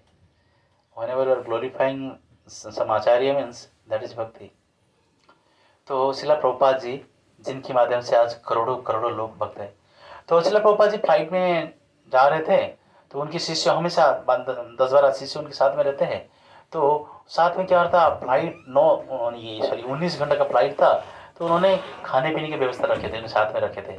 तो क्या किए, तो एक डिसाइपल ने प्रभुपाद जी को क्या किया, उनके शिष्य ने, एक शिष्य ने उनको क्या क्या दिया, थोड़ा सा मूरी दे दी, कुरमुरी, कुरमुरा बोलते ना, मुरमुरे, दैट मुरमुरे, ओके। तो हम लोग इसे ओरिया में इसको मूरी बोलते हैं, मुरमुरे आप बोलते हैं, ठीक है, मुरमुरे, फरी भी कहते हैं हम लोग गाँव में, जो ठीक है, मुरमुरे है, ठीक है, मुरमुरे, that is not the topic. मुरमुरे, ठीक है, आपकी भाषा है। मैं तो हिंदी पढ़ा नहीं, मैं तो बॉम्बे में प्रैक्टिस किया, मैं सच में बोलता हूँ। मैं हिंदी पढ़ा था, मतलब 8वीं क्लास में था, लेकिन हिंदी में जानता नहीं। मैं बॉम्बे में रहा 12 साल, मैं तभी बोलना सीखा, मैं हिंदी जानता नहीं। हम लोग इंग्लिश में और उड़िया में बात किया करते थे और चल रहा था, पढ़ाई मेरा इंग्लिश में हुआ था, इसलिए। तो इसलिए हिंदी मुझे अच्छा नहीं लगा, मतलब मैं क्लियर नहीं हूँ, परफेक्ट हिंदी नहीं बोल पाता, माफ़ कर दीजिए, क्योंकि मेरा एग्जैक्टली हिंदी बोल नहीं पाऊँगा। तो वही मुरमुरे, तो मुरमुरे उनको दिए। तो प्रभुपाद जी मुरमुरे खा रहे, तो जो अपना यहाँ पे एयर होस्टेस है ना, वो आर पार हो रही थी, मतलब क्या चाहिए, इसके वजह से कुछ चाहिए, कुछ चाहिए, जो पूछते जाती है ना, वो पूछते जा रही थी। तो उनको ये, वो कभी देखी नहीं थी मुरमुरे को क्या होता है। तो बिना बताए क्या होगा, झपकते प्रभुपाद का प्लेट से एक एक मुट्ठी लेके खाने लगी। तो सारे डिसाइपल्स लोग देख रहे, ये क्या कर दिया, क्योंकि डिसाइपल लोग गुरु है ना, गुरु मतलब, गुरु में संस्कृत में गुरु मतलब बहुत हेवी होता है, भारी होता है। इसे डिसाइपल लोग हमेशा गुरु के सामने डरना चाहिए। गुरु को अगर नहीं डरोगे तो बोला जाता है भय, भय से जय। अगर आपने गुरु को भय नहीं करेंगे, तो कंधे में हाथ डाल दोगे, तो फिर आपका विनाश हो जाएगा। गुरु का एक पोजीशन बहुत ऊंची पोजीशन होती है, तो इसलिए वो लोग ने इस तरह से रिस्पेक्ट करते थे। लेकिन देखिए हमारा गुरुदेव क्या, उन्होंने देखे उनके, हमारे गुरुदेव से हाथ छीन लिया, मतलब थाली से ले गया, छीन के ले लिया। तो वो क्या किए, वो लोगों ने थोड़ा नाराज हो गए, लेकिन प्रभुपाद ने उनको रोक दिया। बोले, प्रभुपाद बोले कुछ बोलो मत, तो फिर वो चल लिया। आप देखिए भक्त, हाँ इस श्लोक इस तरह से प्रयाग इस तरह से, भक्त पद धंधुली भक्त पद जल भक्त भक्त अवशिष्ट यही तीन महाबल लिखा गया चैतन्य में। भक्त पद धूलि भक्त पद जल भक्त भुक्त अवशिष्ट यही तीन महाबल, मतलब चैतन्य चैतन्य में लिखा गया है भक्त के पद के जल से, अगर आपके घर में गुरु महाराज आते हैं उनकी चरण धोना चाहिए। जब महाराज जी जाते हैं ना, जहाँ पे जाते हैं हमारा गुरुदेव जो गोपाल कृष्ण गोस्वामी महाराज, तो क्या करते हैं, कोई भी महाराज जाते हैं ना, अगर महाराज आपके घर में आए ना तो महाराज का जल चरण को धोना है, और धोना नहीं उसको पीना है और सर के ऊपर छिड़काना है। यही आपका भक्ति है। सुदामा का किए थे कौन? कृष्ण किए थे। Is the Lord of universe is giving by example, showing by example. जानते कि नहीं, सुदामा जब गए थे भगवान बोले रुक्मिणी पानी लेके आओ, सत्यभामा पानी लेके आओ, जाम्बवती पानी लेके आओ, मेरे मित्र आया है, वो ब्राह्मण है, उनकी चरण धोना है। तब तक वो देर हो चुके थे। भगवान ने क्या किया, अपने आंखों के आंसू से उनको धो दी। मेरे मित्र का ऐसा हाल हुआ है, मेरे साथ में पढ़ाई करा था उसका ऐसा हाल हुआ है, तो भगवान उसको बर्दाश्त नहीं कर पाए, तब तक वो आंखों के आंसू से उनकी चरण धुला दिए भगवान। और इतना ही नहीं, क्या किए, जब फिर पानी लेके आए सब लोग क्या किए, धोए, धोने के बाद क्या किए, उसको सब लोग पिए और सर पे छिड़काए सारे रानियां। इसके बाद फिर क्या करते, अपने आसन में भगवान उनको बैठाए थे। सुदामा जी म्यूट कर लीजिए, म्यूट कर लीजिए। अपने आसनों में भगवान ने बैठाए थे। तो इसीलिए यहाँ पे यही बोल रहा था प्रभुपाद जी की स्टोरी। तो भक्त की जो उच्चिष्ट है, आपको पता नहीं हमारा महाराज लोग जो उच्चिष्ट होता है, लेकिन एक चीज, एक बहुत हिडन सीक्रेट है। तो ये बहुत गुह्य बात है। गुरु जी की जो उच्चिष्ट होता है उसकी आम आदमी को दिया नहीं जाता है। वो आम आदमी के सामने खाते नहीं, क्योंकि वो बोले ये कैसा है, ये क्या उनका जूठा खाए थे, इससे भयंकर अपराध हो जाए हमारा भी उसका भी। तो इसलिए आम आदमी के सामने ना गुरुदेव के, इसलिए सबको भी आप देख लीजिए, जिन जिन गुरुदेव का आपने आश्रित है देख लीजिए, सबको मौका नहीं मिलता है चरण धोने के लिए। जो चरण प्रक्षालन होता है ना, चरण अभिषेक होता है ना गुरुदेव का, सबका नहीं दिया जाता है वहाँ, क्योंकि उसके अगर थोड़ा मंद बुद्धि आ जाएगा ना उसका विनाश हो जाएगा। उसकी नहीं, उसकी कितना पीढ़ी की विनाश हो जाएगा। पूरा बोला जाता है वैष्णव की चरण में करोड़ों करोड़ देवा देवी की जो जितना पुण्य करने, जितना आपको सारा देखने के बाद जितना पुण्य नहीं मिलेगा ना, वैष्णव की चरण में उतना ही पुण्य है। तो इसीलिए उनको साधारण चीज नहीं समझना चाहिए। तो बोलते वैष्णव की क्रिया मुद्रा विज्ञ ना बुझाए। बड़े बड़े विद्वान व्यक्ति ब्रह्मा भी समझ नहीं पाते थे वैष्णव का क्या है, शिव जी भी नहीं समझ पाते थे वैष्णव का क्या ये होता है, मतलब क्या कृपा है। तो इसलिए कभी कभी आम आदमी, आम पब्लिक के बीच में ना गुरुदेव की चरण अभिषेक करते नहीं और उनको देते भी नहीं। तो ये बहुत महत्वपूर्ण बात है, सुनना चाहिए। तो ये गुरु महाराज की जो अभिषेक करने के लिए उसको परमिशन दिया जाता है ना, इनको वो जो हाईली लोग हैं, मतलब बहुत दिनों से भक्ति में हैं और बहुत माला कर रहे, भागवत में डूबे हुए, वही लोग मौका मिला जाता है। आपको दुखी होना नहीं चाहिए। अब जितना ही देख लिया उसका आप उधर हो गया, सिर्फ देखने मात्र, by simple glance only you will be delivered. Simply सिर्फ दर्शन से ही आपका उधर हो जाएगा। तो हम देखते हैं ना, हम जो डायरेक्ट देखते हैं ना, जैसे कि ऑनलाइन अभी जो अभिषेक वगैरह होता है हम देखते हैं। तो यहाँ पे वही हुआ, उच्चिष्ट खा लिया। प्रभुपाद शुद्ध भक्त है ना, उनकी उच्चिष्ट खा लिया। देखो ये भक्तिवादी व्यक्ति मांस खाना, वैराष्ट मांस भी खाते हैं, दारू भी पीते, स्मोकिंग भी करते, सब कुछ करते हो, क्योंकि उनके काम ऐसा है, सुबह शाम ऐसे करना भारी पड़ जाता है वो लोगों को। तो इसलिए वो उनकी प्रवृत्ति स्तर गलत हो जाता है। तो लेकिन क्या हुआ, सिर्फ प्रभुपाद की झूठा खाने के बाद क्या हो गया, तो उसकी कैसे मति चेंज हो गया। कुछ ही समय के बाद बोलते हैं मैं कुछ सेवा कर सकता हूँ आपके गुरुदेव का। देखो सेवा भाव आ गया। एक गुरु की उच्चिष्ट खाने के बाद उनके अंदर सारे जो प्रवृत्तियां नष्ट हो गया, तो उसकी सद्भावना आ गया। तो बोलते मैं कुछ सेवा कर सकता हूँ आप गुरुदेव का। तो उसी समय बोले, हंसने लगे, अच्छा आप कुछ फल दे सकते हैं, गर्म दूध दे सकते हैं, फल दे सकते हैं। हाँ, तो कुछ फल लेके आई और दूध लेके आई, दे दिया। क्या हुआ, एक शुद्ध भक्त का सेवा कर लिया, उसकी भक्ति में क्या है, उसको पता नहीं उसकी भक्ति शुरू हो गया उधर, उसकी भक्ति सुकृति उधर शुरू हो गया, उनको पता नहीं था। जो उनके असिस्टेंट थे, उनके साथ मेन असिस्टेंट थे सुतकीर्ति प्रभु जी, तो उनके साथ में थे, वो चीज़ देख रहे थे चीज़, तो उन्होंने सेवा करके चली गई। इसके बाद फिर प्रभुपाद प्रचार करते हुए बाद में प्रभुपाद का डिपार्चर होता है। इसके बाद लगभग 20 साल के बाद सुतकीर्ति प्रभु साउथ अफ्रीका में गए प्रचार करने के लिए। संकीर्तन चल रहा है, घरों घरों में से संकीर्तन कर रहे लोगों से। विदेश में ज़्यादातर प्रवचन नहीं सुनते, संकीर्तन में नाचते, संकीर्तन में भाग लेते। तो संकीर्तन चल रहा है, एक लेडी आ गई बाहर से, एक घर से आ गई, तो बोले हरे कृष्ण स्वामी जी। तो बोला हरे कृष्ण, तो बोले मैं जानता नहीं, आप मुझे पहचान पाते हो? वो लेडी बोलती है सुतकीर्ति प्रभु को, ना मैं आपको जानता हूँ ना, कैसे? आपको पता है 20 साल पहले आपके जो गुरुदेव के हाथों से मैं छीन के खा लिया था कुरमुरे, मैं हूँ। अच्छा, आप हरे कृष्ण बोल रहे ना, कुछ ही साल पहले मैंने जयप्रकाश स्वामी महाराज से दीक्षा ले लिया है, और मेरे घर में गौर नेता ही है, आप आइए मैं दिखाता हूँ। वो जयप्रकाश महाराज, तो आप जानते हैं जयप्रकाश महाराज जी को, इसका ने सबसे ज्यादा जिनकी डिसाइपल से जो 18 भाषा में जो प्रवचन कर सकते हैं, और जिनकी मतलब मैं क्या बताऊं, जिनकी हार्ट की ट्रांसप्लांटेशन हो चुका है, किडनी की भी ट्रांसप्लांटेशन हो चुका है, और जिनकी मतलब 2009 में ब्रेन स्ट्रोक हुआ था, मेडिकल साइंस ने प्रेडिक्ट किया था ही कैन लिव, वो जीवित नहीं रह सकते, और कोई आलतू फालतू व्यक्ति नहीं बनता। अमेरिका, फ्रांस, बड़े बड़े देशों के डॉक्टर्स बोले थे, लेकिन वो फेल हो गए सब। 3 महीने तक कोमा में रहे, बिना खाए बिना पी रहे। 3 महीने के बाद फिर उनकी जो नस था फट गया था, सारे खून खिल गया था, तो वो लोगों ने, डॉक्टर लोगों ने क्या किए, तो असंभव को संभव किए, उनके यहाँ पे कटिंग करके पूरे एक जो पूरे खोपड़ी को काट के निकाल नीचे करके जितने सारे खून था उसको धो के साफ करके फिर उनको सेट करके ठीक करते हैं महाराज। अभी प्रोफेसर दे रहे, आप कोई आम आदमी की हो सकता है सर, वो धरती की नहीं है, हम जैसे बद्धात्मा हैं, हम लोग को उद्धार के लिए वो आए हैं।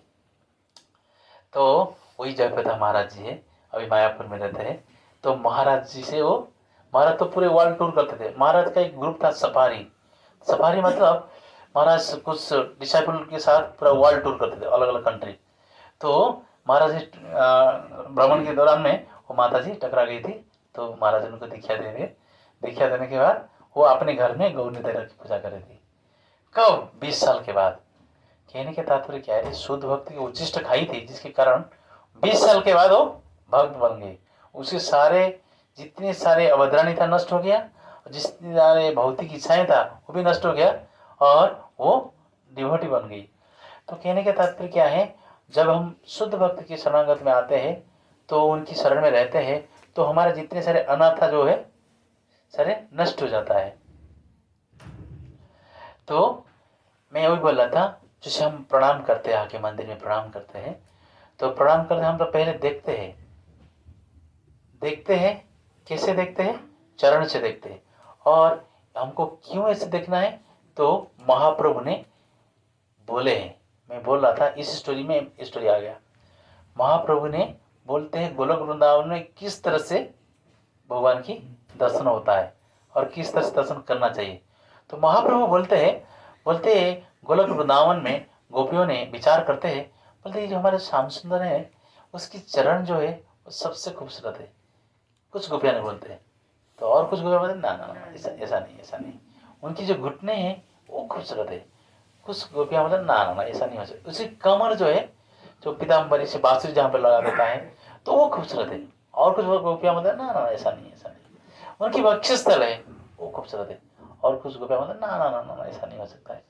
तो कुछ गोपियाँ बोलते हैं उसकी जो आवाज़ है बहुत मीठास है, इसलिए जो गला होगा सबसे खूबसूरत है। कुछ गोपियाँ बोलते हैं ना ऐसा नहीं हो सकता, उसकी मुखमंडल खूबसूरत है। तो और कुछ गोपियाँ बोलते ऐसा हो ही नहीं सकता है, उसकी मुखमंडल में जो होठ है, होठ में जो बांसुरी लगता है, जो बांसुरी से जब वो बांसुरी बजाता है वो सबसे खूबसूरत है। वो सबसे मिठास है, वो सबसे खूबसूरत है।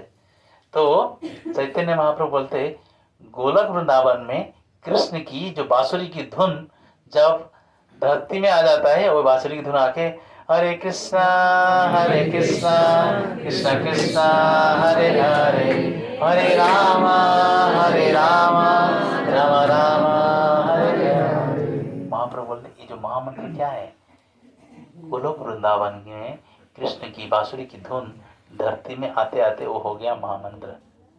तो कहने का तात्पर्य क्या है, तो भगवान की होठों से जो आवाज निकलता है वो सबसे खूबसूरत है। इसलिए वेणु गीत में जो चर्चा होता है श्रीमद् भागवतम की 10वीं स्कंद की 21 अध्याय की जितने सारे श्लोक हैं वो वेणु गीत है। उस वेणु गीत के बीच में एक गीत हम जरूर पढ़ेंगे जिसमें भगवान की स्तुतियां होता है।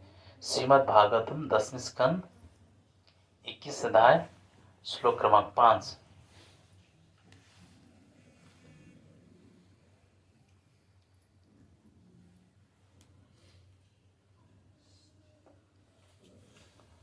आगे सबको मैं पढ़ लेता हूँ, इसके बाद आप पढ़ सकते हैं।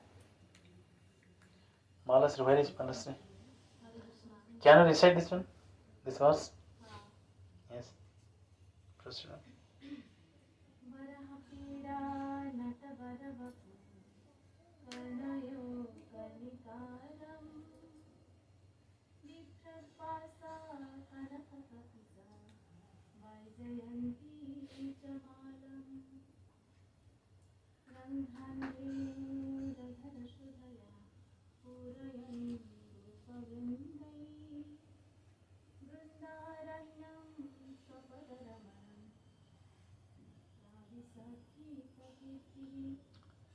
Okay, I will repeat again. I will repeat. ठीक है।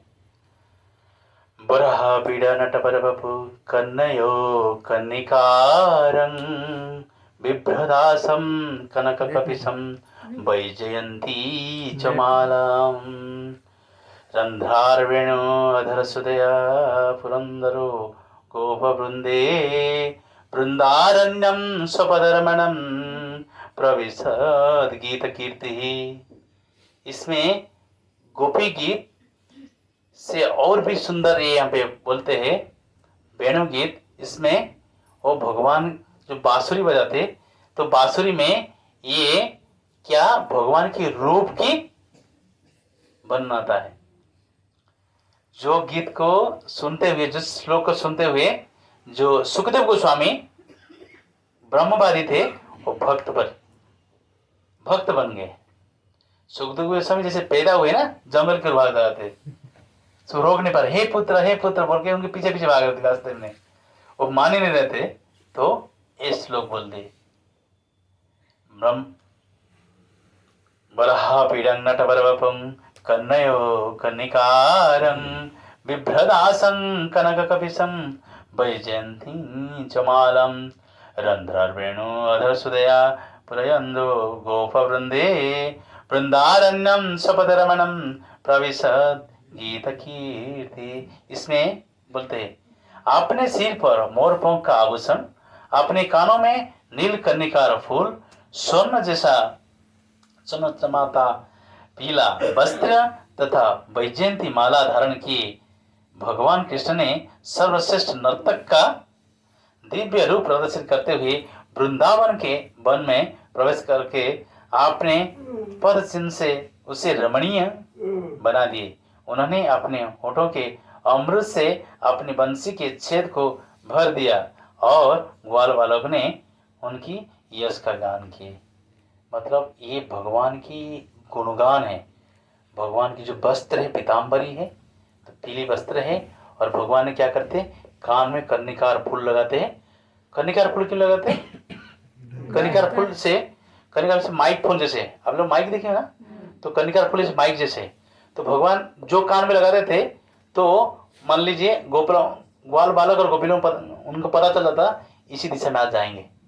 मान लीजिए आप बाएं दिशा में जाएंगे तो बाएं कान में वो कर्णिकार फूल लगा देंगे, तो उसी को फूल को देखते हुए ग्वाल बालक रेडी हो जाएंगे, आज बाएं दिशा में जाना है।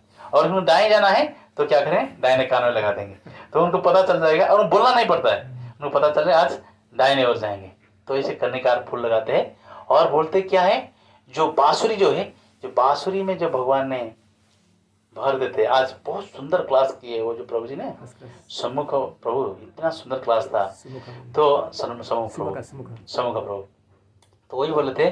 तो बांसुरी बांसुरी जब भगवान बजाते ना, तो ये बोला जाता है भगवान जो, आप जानते हैं ना 4 चीज। अब कुछ नया लोग हैं, मैं इसे बोल देता, रिपीट कर लो इसको। कृष्ण और राम के बीच में भेद क्या है? 4 है। राम जी भी 60 कला में आए, लेकिन कृष्ण 64 कला में आए। जो 4 कला एक्स्ट्रा क्या है? रूप माधुरी, गुण माधुरी, वेणु माधुरी, लीला माधुरी। राम जी और कृष्ण में फर्क इतना है, 4 क्या है? कृष्ण में 4 क्या है? रूप माधुरी, वेणु माधुरी, लीला माधुरी और गुण माधुरी। तो इसमें एक माधुरी आता है वेणु माधुरी। मतलब भगवान वेणु बजाने में इतना एक्सपर्ट थे, मुरली बजाने में इतना एक्सपर्ट थे। जब भगवान मुरली बजाते थे, जमुना रुक जाती थी। उनको पता नहीं मुझे बहना है क्या रुकना है। जब सच लिखा गया भागवत में, जमुना भूल जाती थी मुझे नीचे जाना है ना कहाँ जाना है, रुक जाती थी। और जो शिकारी लोग हैं ना, शिकारी लोगों ने कैसे मृग शिकार करते, अब पता है? मृग को सुनना बहुत अच्छा लगता है, मेलोडियस वॉइस, मिठास आवाज सुनने को बहुत आदत है मृग को। शिकारी क्या करते, जाके बंसी बजाता है। बंसी इतना सुंदर बजाता है, तो उसको सुनने के लिए इसे पूरा भूल जाती है, मैं कहाँ छुपना है कि नहीं छुपना है। तो रास्ते में आ जाते थे, जैसे कि पेड़ पौधा के छुपना चाहिए ना, तो रास्ते में ऊपर आ जाती थी, वो सुनती थी खाने। तब शिकारी आके तीर मारती। तो कहने का तात्पर्य क्या है, भगवान जो बांसुरी बजाते थे, मृग भूल जाते थे और शेर भी भूल जाता था मुझे क्या खाना है। शेर और मृग एक साथ आ जाते थे, एक दूसरे में गले लग जाते थे, वो आवाज सुनते थे। और क्या होता था, ये जो हवा जो है, हवा भूल जाता है मुझे बहना है कि रुकना है, वो भूल जाता है हवा। और क्या होता है, पेड़ के अंदर जो फल है ना, फल क्या होता है, रुक जाता है। और ये जो हिलने वाला है ना, टहनिया भी हिल नहीं पाते थे, वो stunt, everything will stunt, just listening the voice of Krishna. Flute voice, बांसुरी की आवाज सुनते ही वो रुक जाते हैं वो चीज। तो कहने का तात्पर्य क्या है, तो भगवान की ये जो मधुरता जो है इस श्लोक में वर्णन है। इस श्लोक जब सुने ऐसा कोई व्यक्ति होगा, तो वो आगे नहीं जा पाए, तो पीछे आ गए। और एक श्लोक है, और एक श्लोक क्या है, 30 स्कंद की, श्रीमद् भागवत की 30 स्कंद की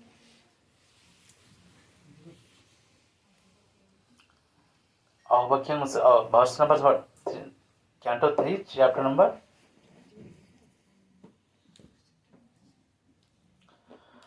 'अहो बकीयं स्तनकालकूटं जिह्वासयापायदपसद्भि लेभे गतिग्धात् उचितां', क्या है, कम्बा दयालु शरणं व्रजेमं। बोलते कम्बा दयालु शरणं व्रजेमं, मतलब कितना दयालु है वो, कितना दयालु है कृष्ण। जो पुतना जहर लगा के आई थी, अपने स्तनों में जहर लगा के आई थी, वो पुतना को भगवान ने क्या की, कोई बात नहीं, जहर तो लगा के आई थी, लेकिन माँ तो बन के आई थी। भगवान उसको बहुत नहीं किए, भगवान माँ बन के आई थी। भगवान ने क्या किए, गोलोक वृंदावन में माँ का स्थान दे दिया। तो सुखदेव गोस्वामी ये सुनते ही, मतलब इतना बड़ा दयालु कोई हो सकता है, जो आप कोई व्यक्ति को मारने के लिए आया है, उसको माँ की तरह देते और बोलते अगर जो भगवान की भक्ति करते हैं, तो दिल से हृदय से जो सुलामाला करते हैं, जो मंगला आरती करते हैं, जो उनकी व्रत करते हैं, उनके लिए क्या क्या नहीं कर सकते। जो पुतना जैसे बकी, अहो बकी स्तनकालकूटम, मतलब कालकूट, सबसे भयंकर जहर जो है कालकूट जहर है, वो जहर स्तन में लगा के आई थी। किस लिए आई थी, मारने के लिए आई थी। फिर भगवान देखे नहीं, कोई बात नहीं, मानने के लिए तो आई थी, लेकिन माँ का तो बेस में आई थी। तो इसीलिए भगवान इतना दयालु है, हम भजन भक्ति करते हैं ना, भगवान देखते नहीं। कभी कभी हम लोग लोकनाथ गोस्वामी की केसेस में हुआ, लोकनाथ गोस्वामी वृंदावन में थे, भजन कर रहे थे, दोपहर के समय उनको राजभोग बनाना था, लेकिन इतना भजन में मगन थे, भूल गए, सो गए। ऐसे बैठे बैठे माला करते करते उधर सो चुके, उनको पता नहीं, सो चुके। और राजभोग 12:30 होना चाहिए, उसके लिए बनाने के लिए 11 बनाना चाहिए। राजभोग बहुत सारे वेराइटीज होता है, 20-25 आइटम्स होता है, तो वो क्या किए, बना नहीं पाए थे, तो ऐसे सोए हुए। तो भगवान बोले मेरी पूजा में तो इतना क्या कर रहा है। तो भगवान ने क्या किया, स्वयं आके बनाने लगे सब कुछ, जितना सारे वेराइटीज बनाए। बनाने के बाद फिर क्या किए, उसको भोग लगाए। भोग लगाने के बाद भगवान जानबूझ के, आरती तो करना है, आरती खुद का आरती कैसे करेंगे, तो उनको जगाना है। तो भगवान ऐसे कुछ धड़क से, ऐसे इसमें बोला जाता है, भगवान बर्तन ऐसे धड़क से गिरा दे, तो उनका आँख खुल गया। तो बोला अरे दोपहर का समय हो गया, मुझे कुकिंग करना है, मुझे राजभोग बनाना है, तो मैंने बनाया नहीं। भागते हुए भगवान को माफी मांगने के लिए जा रहे, जाके देखिए सारा कुछ प्लेट्स बना हुआ है, भगवान को अर्पित हुआ है। तो भगवान को बोलते हैं मैं इतना पापी हूँ, मैं आपसे भी सेवा ले लिया है, तो आपने आपके लिए नहीं बनाए, आपने मेरे लिए बनाए, मेरे भक्त भूखा रह जाएगा। आप तो स्वतंत्र हो और स्वराट हो, आपको क्या भूख लगता है, प्यास लगता है, आपने इतना सारे पकवान मेरे लिए बना दिया। तो रोते हैं। तो फिर भगवान मुस्कुराते बोले पूरा जीवन तूने इतना सेवा किया है, क्या थोड़ा सा छोटा सा सेवा कर दे, क्या बड़ी बात है। ये भगवान है। इसलिए जो रामायण में चर्चा आता है ना, तो भगवान की भगवत्ता को हम कभी नहीं समझ सकते। रामायण में वर्णन आता है, तो भगवान जब वनवास में थे, भगवान पेड़ों में चल रहे थे, जो कांटों में चल रहे थे, कंकड़ में चल रहे थे, वो सारा कंकड़ और कांटों क्या था, ये पूरे चरण में घुसा हुआ था, और जब कोई पत्थर के ऊपर रहता था खून निकल आता था। तो लक्ष्मण उनकी सेवा करते थे, लक्ष्मण सेवा करते थे, लक्ष्मण क्या उसको छिलके निकालने के लिए कोशिश करते, रुको छोड़ दो लक्ष्मण, ऐसा मत करो, छोड़ दो। तो लक्ष्मण को बर्दाश्त नहीं हो पाता था, इतना कष्ट हो रहा है, सारे खून